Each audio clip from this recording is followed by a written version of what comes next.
Commander Elena Vasquez stood before the Galactic Military Council, her dress uniform crisp despite the 3-month journey to reach this chamber. The hall stretched impossibly high, filled with representatives from 47 species, each more exotic than the last. Crystalline beings refracted light from the ceiling. Gaseous entities swirled in containment fields. The Zithrak delegation, massive insectoids with gleaming carapaces, clicked their mandibles, and what she'd learned was amusement. She was here to present Earth's military capabilities. It was a requirement for all species seeking full membership in the Galactic Cooperative. Proceed. Human, the Council Arbiter announced, its translation implant rendering the clicking sounds into flat, emotionless English. Elena activated her holographic display. The United Earth Defense Force employs a multi-tiered approach to space combat. Our primary ship-to-ship weapons are electromagnetic railguns, firing tungsten penetrators at velocities up to 0.03 light speed. A ripple of sound moved through the chamber. The Zithrak ambassador, Lord Crixthal, leaned forward, his compound eyes glittering. "Forgive me, Commander, but did you say electromagnetic acceleration? You throw metal? Kinetic projectiles, yes.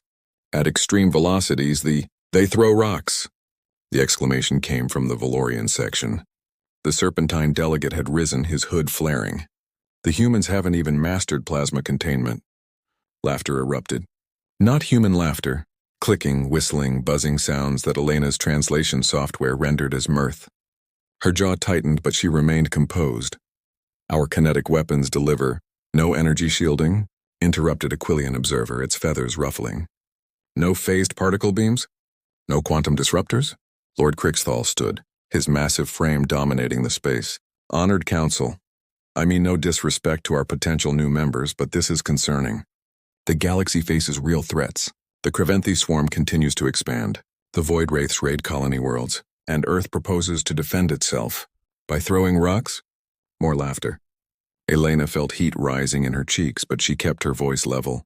"With respect, Lord Crixthal, kinetic weapons have proven effective in what? Primitive conflicts against yourselves?" The Zithrak ambassador's tone dripped with condescension. "Commander, the species in this chamber have been traveling the stars for millennia. We've perfected weapons that bend reality itself. The Helian sovereignty can ignite stars. The Mech Collective deploys nanite swarms that disassemble matter at the atomic level. And you sling metal rods through space." The Arbiter raised a crystalline appendage. "The Council acknowledges Earth's unique approach. However, we must consider whether a species relying on such rudimentary technology is prepared for the responsibilities of full membership." Elena's hands clenched at her sides. "Rudimentary technology that works. Against whom?" Lord Crixthal's question hung in the air. "You fought no one but yourselves. You have no experience against shield technologies, adaptive armor, or phase-shifted vessels. Your railguns would be useless against any serious threat." "Perhaps a demonstration would settle this," suggested the Valorian delegate, his tone mocking.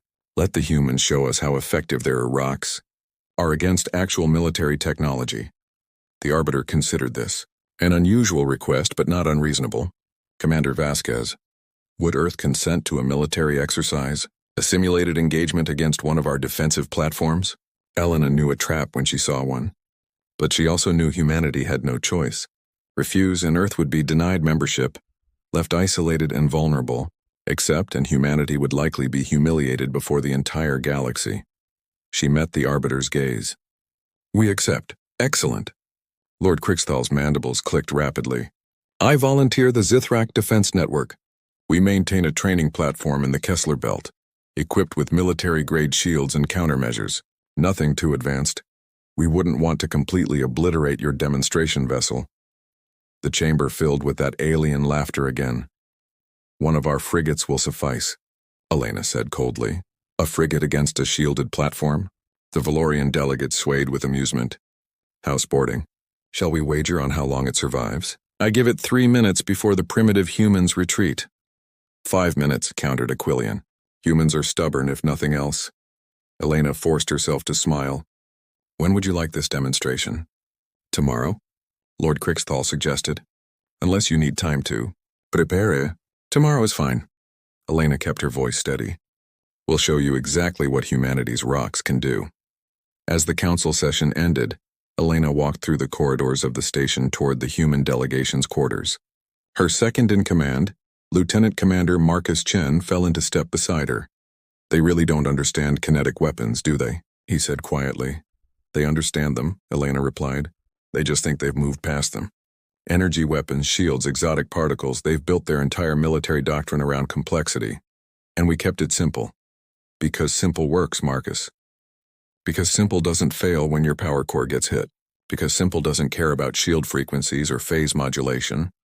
She paused at the viewing port, staring out at the distant stars. "They've forgotten the most fundamental law of physics, which is force equals mass times acceleration, and when you accelerate enough mass to enough speed," she smiled grimly, "even rocks become apocalyptic." Back in their quarters, Elena opened a secure channel to the UEDF Hammer of Terra, humanity's newest frigate currently holding position 3 light minutes from the station. Captain Sarah Kim's face appeared on screen. "Commander, how did it go?" "About as well as expected. They laughed, mocked us, questioned whether we're ready for galactic civilization, and we're going to show them why you don't underestimate kinetic weapons. Tomorrow, Kessler Belt. Full demonstration against a Zithrak defensive platform." Kim's expression didn't change, but Elena saw the predatory gleam in her eyes. "What are the engagement parameters?" "They're expecting us to bounce ineffectively off their shields for a few minutes before retreating." "And what are we going to do?" Elena smiled. "We're going to rewrite their understanding of warfare, Captain. Prepare your crew. Load standard tungsten penetrators, but also prep the special package. The Mjolnir rounds. Commander, I know what they are. And tomorrow, the galaxy is going to learn why humanity survived despite fighting ourselves for thousands of years. They think we're primitive?" Elena's eyes hardened. "Let's show them what primitives can do." The channel closed. Marcus had been listening, and now he voiced the question bothering them both. "Elena, what if this backfires? What if we lose?" She turned from the window. "Then we lose. But we won't. Because while they've been perfecting exotic weapons and complex systems, we've been perfecting the art of making very heavy things move very fast. And Marcus, yes? There's nothing more terrifying than something simple that actually works." The Kessler Belt hung like a frozen river between two gas giants, millions of ice fragments creating a glittering obstacle course. The Zithrak defensive platform sat in the center of a cleared zone, a massive octagonal structure bristling with sensor arrays and weapon emplacements. Its shields shimmered faintly, a barely visible distortion in space. Around the perimeter, observation vessels from 24 species had gathered. This was no longer just a simple demonstration. Word had spread through the station overnight. The primitive humans were going to attack a shielded military platform with thrown rocks. It had become entertainment. Captain Sarah Kim stood on the bridge of the UEDF Hammer of Terra, watching her tactical display. The frigate was barely 200 meters long, dwarfed by most of the observation ships. It looked utilitarian compared to the elegant curves and exotic materials of alien vessels, just angular gray armor plates and weapon housings. "All stations report ready," her XO announced. Kim activated the comm channel to the observation fleet. "This is Captain Kim of the Hammer of Terra. We're prepared to begin the demonstration." Lord Cricksthal's voice came back, dripping with amusement. "Excellent, Captain. The platform shields are active at full strength. Its countermeasures are online. Please show us what human ingenuity can accomplish." In the observation vessels, aliens leaned forward in anticipation. Wagers were being placed. The consensus was that humanity's kinetic weapons would bounce harmlessly off the shields, perhaps depleting them by a few percentage points before the humans withdrew in embarrassment. "Weapons free," Kim ordered. "Fire solution alpha. Single railgun, standard penetrator." The Hammer of Terra's forward railgun energized, electromagnetic coils charged with a building whine that thrummed through the ship's frame. Then with no flash or visible beam, the weapon fired. To the naked eye, nothing happened. But on every tactical display in every observation ship, sensors tracked a tungsten rod, 20 kilograms of dense metal, accelerating to 0.03 light speed in less than a second. It crossed the distance to the platform in 2 heartbeats. The shield flared brilliant blue as it absorbed the impact, energy cascading across its surface. The aliens watching nodded knowingly. As expected, Kinetic impact, shield absorption, no damage. Shield integrity at 94%, Lord Cricksthal announced. Impressive velocity, Captain Kim, but insufficient penetration. Perhaps try fire solution beta, Kim interrupted. All forward batteries. Sequential fire, 3-second intervals. The Hammer of Terra had 6 forward-facing railguns. They began firing in sequence, a steady drumbeat of launches that sent penetrator after penetrator screaming toward the platform. The shield flared again and again, each impact creating brilliant blooms of dissipating energy. The aliens watched with interest now. This was more aggressive than expected. Shield integrity at 81%, Cricksthal reported, a slight edge creeping into his voice. 73%, 68%. In the Valorian observation ship, the Serpentine ambassador's hood flattened slightly. They're depleting the shield faster than projected, but still insufficient, his tactical officer replied. At this rate, they'll exhaust their ammunition before achieving platform breach. On the Hammer of Terra's bridge, Kim watched the tactical display with predator patience. Weapons status on the special package? Mjolnir rounds loaded in tubes 7 and 8, Captain. Targeting solution locked. Not yet, Kim said softly. Let them get comfortable. The sequential firing continued. The platform's shields flickered and flared with each impact, a mesmerizing light show that had the gathered aliens transfixed. The shield integrity dropped to 50%, then 40%. They're actually doing it, someone murmured in the Quillian observation vessel. They're going to breach the shield with pure kinetic bombardment. Lord Crickstal's voice had lost its mocking tone. Shield at 35%. Captain Kim, you've made your point. Your weapons are more effective than anticipated. You may cease. We're not done, Kim interrupted. Fire solution gamma. Mjolnir rounds tubes 7 and 8. Sequential launch, 2-second separation. Her XO glanced at her. Captain, those rounds... I know exactly what they are, Commander. Fire. The Hammer of Terra shuddered as the Mjolnir rounds launched. These weren't standard penetrators. Each round was a depleted uranium core wrapped in a tungsten sabot, massing 200 kilograms. More importantly, each was fired at 0.05 light speed, nearly double the velocity of the standard rounds. The math was simple and terrible. Kinetic energy increased with the square of velocity. These rounds carried 30 times the energy of the standard penetrators. The first Mjolnir round hit the weakened shield like the hammer of an angry god. The shield didn't just flare, it shattered, fragmenting into cascading energy, waves that rippled outward before collapsing. Entirely, the platform sat naked and vulnerable for exactly 2 seconds. Then the second Mjolnir round arrived. 200 kilograms of dense metal traveling at 15,000 kilometers per second hit the platform's primary structural junction. The laws of physics took over with ruthless efficiency. The kinetic energy had to go somewhere. It went everywhere. The platform didn't explode. Explosion implied combustion, chemistry, the leisurely pace of molecular reactions. This was purely physical. The impact vaporized 50 tons of armor instantly, the shockwave propagating through the structure at hypersonic speeds. Secondary systems ruptured. Power conduits erupted. The entire octagonal structure crumpled inward, then tore itself apart as internal stresses exceeded material tolerances. In less than 3 seconds, a military platform that had taken the Zithrak 5 years to construct became an expanding cloud of debris. Silence filled every observation vessel. On the Hammer of Terra's bridge, Kim allowed herself a small smile. Demonstration complete. All weapons safe. Captain, her tactical officer said quietly, I'm reading elevated energy signatures from several observation vessels. They're charging weapons. Kim's smile faded. Identification? Zithrak command ship, Valorian heavy cruiser, and 3 Quillian interceptors. They're not happy, her XO observed. Before Kim could respond, Lord Crickstal's voice filled the channel, and the mocking tone was gone entirely, replaced by something between rage and fear. You destroyed a military installation. That platform was worth. It was a demonstration, as requested, Kim replied calmly. You wanted to see what our weapons could do against shielded targets. We showed you. You obliterated it. That was excessive force. No, Lord Crickstal. That was a single volley from a single frigate, using less than 1% of our ammunition stores. Excessive force would have been if we'd used multiple ships or asteroids. That word hung in the void. Asteroids.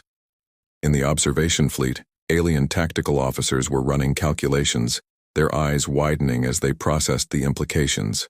If a 200-kilogram round could destroy a shielded platform, what could a million-ton asteroid do if accelerated to even a fraction of light speed? Commander Vasquez's voice came over the general channel from the station. Honored council members, I trust this demonstration has answered your questions about humanity's military capabilities. The Valorian ambassador found his voice first. This is unacceptable. Kinetic weapons of this magnitude should be prohibited under galactic convention. The potential for what? Elena interrupted. For effectiveness, the conventions prohibit weapons of mass destruction, antimatter bombs, stellar igniters, nanoplagues. They say nothing about accelerated mass because your species abandoned kinetic weapons millennia ago. You thought you'd evolved past them. Because they're barbaric. Lord Crickstall's voice shook. Crude, primitive, and effective, Elena replied. You laughed at us for throwing rocks, but you forgot that physics doesn't care about sophistication. It only cares about mass and velocity, and humanity has gotten very, very good at both. A new voice entered the channel, cold and measured. Captain Sarah Kim, let me make something clear to the council. What you just witnessed was a precision strike with minimal ordnance. The Hammer of Terra carries 3,000 standard rounds and 50 Mjolnir rounds.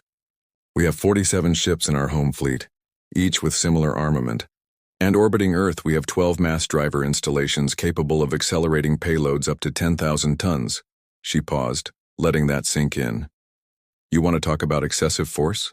We could redirect a nickel-iron asteroid from our belt, accelerate it to 0.1 light speed, and turn any planet in this sector into a crater field. No shields could stop it. No point defense could intercept enough mass. It would hit with the force of 1 billion nuclear weapons. That's a war crime, someone shouted. No, Elena corrected. That's kinetic warfare, and it's perfectly legal under current galactic law, because your lawmakers never imagined anyone would still be using it. The channel descended into chaos, angry voices, frightened voices, voices demanding action. Through it all, Elena stood calmly in the station's human quarters watching the tactical feed. Marcus stood beside her. Think we made our point? Oh, we made our point. The question is whether they'll accept us despite it, or try to quarantine us because of it. On the tactical display, the observation vessels were slowly dispersing. Some returned to the station. Others jumped to FTL, carrying news of what they'd witnessed back to their homeworlds. The galaxy had just learned an important lesson. Sometimes the simplest weapons are the most terrifying, and humanity had spent its entire history perfecting the art of throwing rocks. The only question now was whether the galaxy would welcome that knowledge or fear it. AI. Image prompt 4. Battle commence. Military spaceship firing electromagnetic railgun. Blue electrical discharge along barrel. Tungsten projectile trail visible. Massive alien defensive platform in distance with glowing energy shields. Asteroid belt background, hyper-realistic. Cinematic space battle 1920x1080. AI image prompt 5. Shield impact.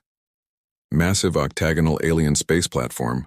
Brilliant blue energy shield flaring from multiple kinetic impacts. Cascading energy waves across shield surface. Small human frigate in foreground. Ice asteroids floating in background. Hyper-realistic dramatic lighting 1920x1080 AI image prompt 6. Platform destruction. Alien military platform exploding into debris cloud. Massive shockwave expanding. Structural components tearing apart. Human frigate silhouetted against explosion. Multiple alien observation ships in background. Hyper-realistic cinematic destruction. 1920x1080 dramatic composition. 6 hours after the demonstration, Commander Elena Vasquez was summoned before an emergency session of the Galactic Council. The chamber was different now. The atmosphere had shifted from casual superiority to something harder to define. Fear mixed with respect, anger blended with caution. She stood at the same podium, but this time no one was laughing. The Arbiter's crystalline form pulsed with agitated colors. Commander Vasquez, the Council has deliberated on today's demonstration. There are concerns. I'm sure there are, Elena replied evenly. Lord Crickstall rose, his carapace still gleaming, but his posture less confident. You destroyed a platform worth 3 billion credits. You demonstrated a capacity for destruction that violates the spirit, if not the letter, of galactic warfare conventions. We demonstrated exactly what you asked us to demonstrate, the effectiveness of our weapons. Systems against shielded targets. You demonstrated that you're dangerous. The Valorian ambassador's hood flared. Kinetic weapons at relativistic speeds are planet killers. They're extinction-level threats. Elena met his gaze without flinching. Yes, they are. Just like your stellar igniters. Just like the Mech Collective's nanite swarms. Just like the Helion quantum disruptors. Every species in this chamber possesses weapons capable of planetary devastation. The only difference is that you're uncomfortable with ours because they're simple. Simple? Aquilian delegate's feathers ruffled.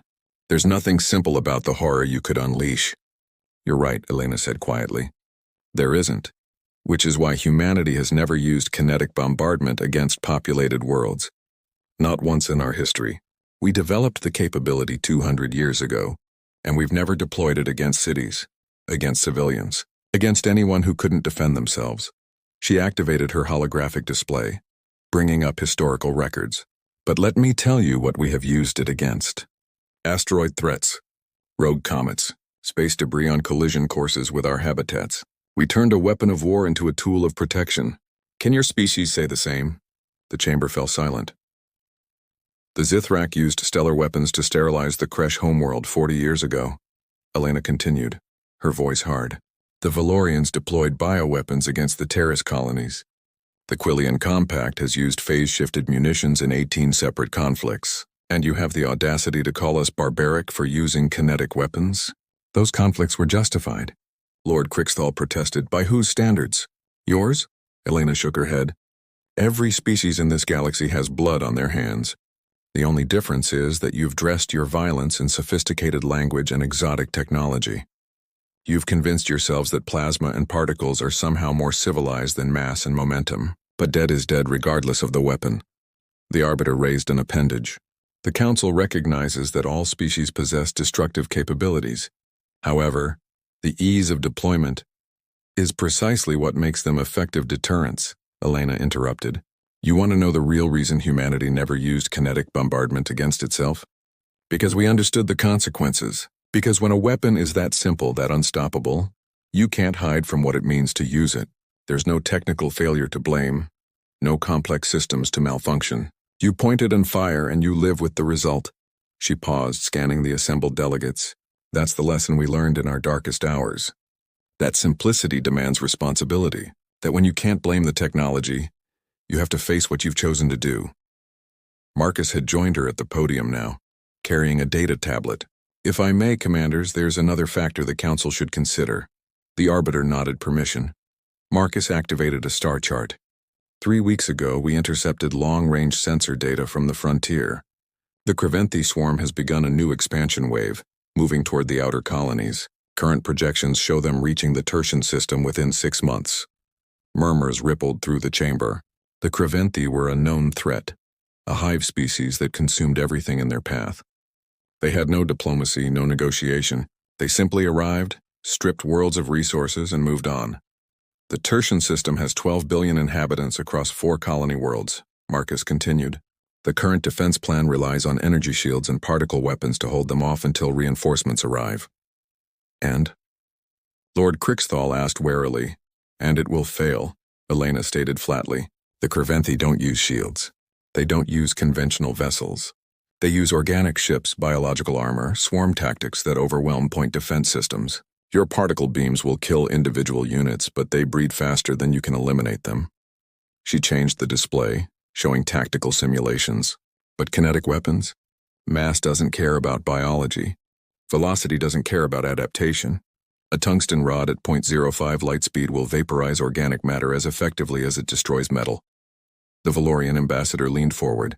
You're suggesting humanity could defend the Tertian system? We're suggesting that maybe, just maybe, you need our primitive weapons more than you want to admit. Elena's voice was steady. You've spent millennia perfecting exotic technologies, and they're impressive. But you've created a military doctrine with blind spots. The Creventhi exploit those blind spots. They don't play by your rules. And humans do? Lord Crixthal's tone was skeptical. No, Elena admitted.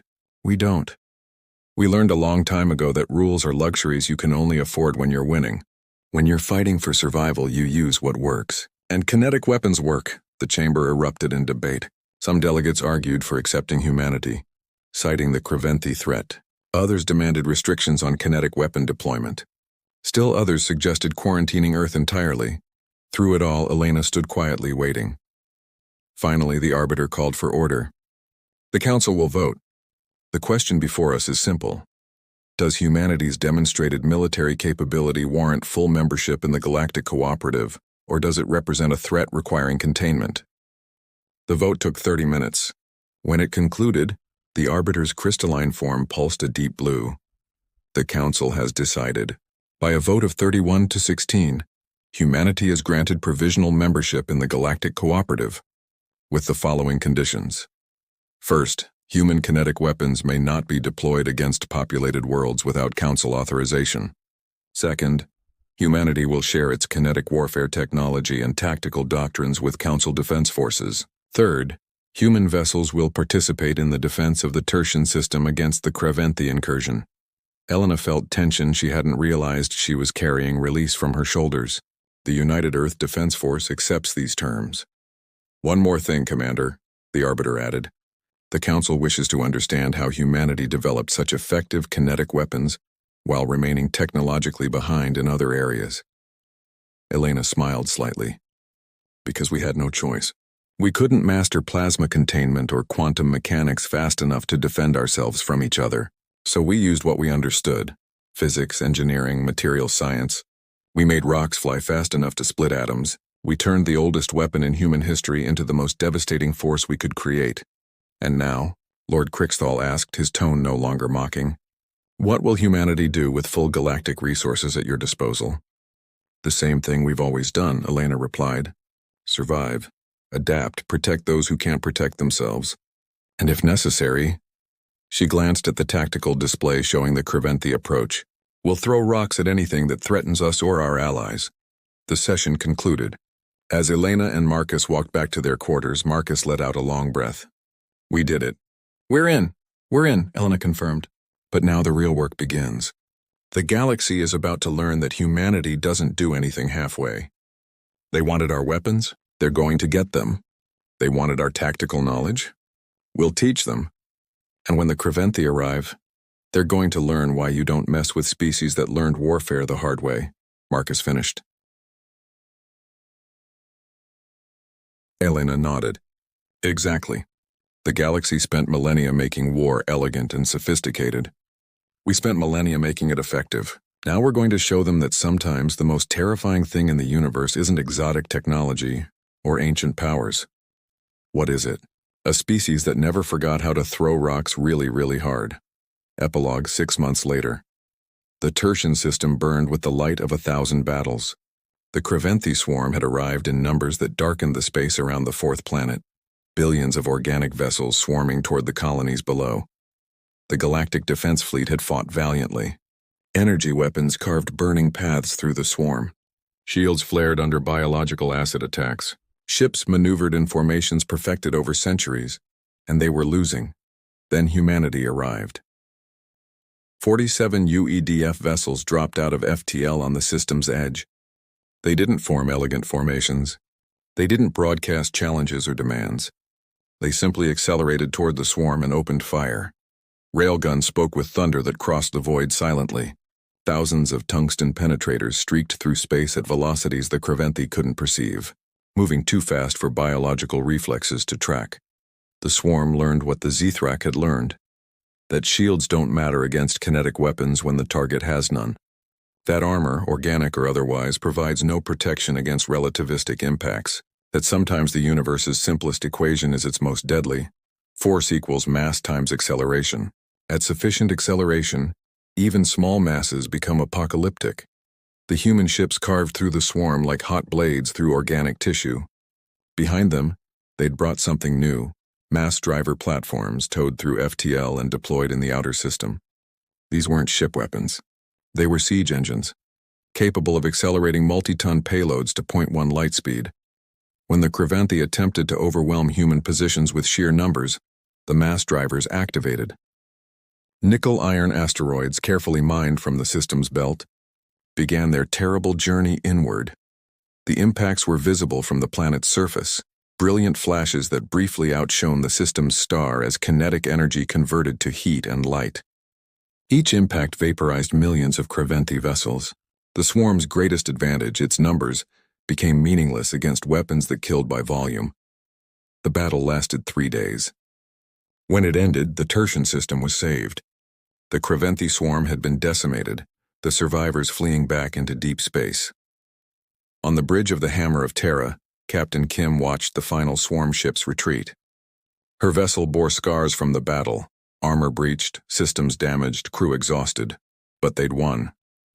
A transmission came through from Lord Crixthal, now commanding the defense fleet.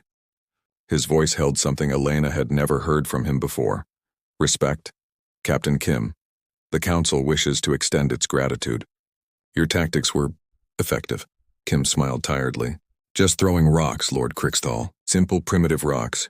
Perhaps, the Zithrak replied. But I begin to understand that humanity's primitiveness is not a weakness. It is a philosophy. You embrace simplicity not from inability to achieve complexity, but from understanding that complexity creates fragility. That's actually correct, Kim admitted, surprised. The Council was wrong to mock you. Kinetic weapons are not obsolete. They are fundamental, and humanity has mastered the fundamentals better than species who forgot them in pursuit of sophistication. The channel closed. Kim looked at her crew, exhausted, injured, but alive. Human. All of them. From a species that had clawed its way up from throwing stones at prey to throwing asteroids at enemies. They hadn't changed. Not really. They'd just gotten better at it, and the galaxy would never underestimate them again. Final scene. On Earth. Commander Elena Vasquez stood before the Global Defense Council, medals gleaming on her uniform. She was about to receive the highest honor the UEDF could bestow. But before the ceremony began, she looked up at the night sky, at the stars that humanity had finally joined.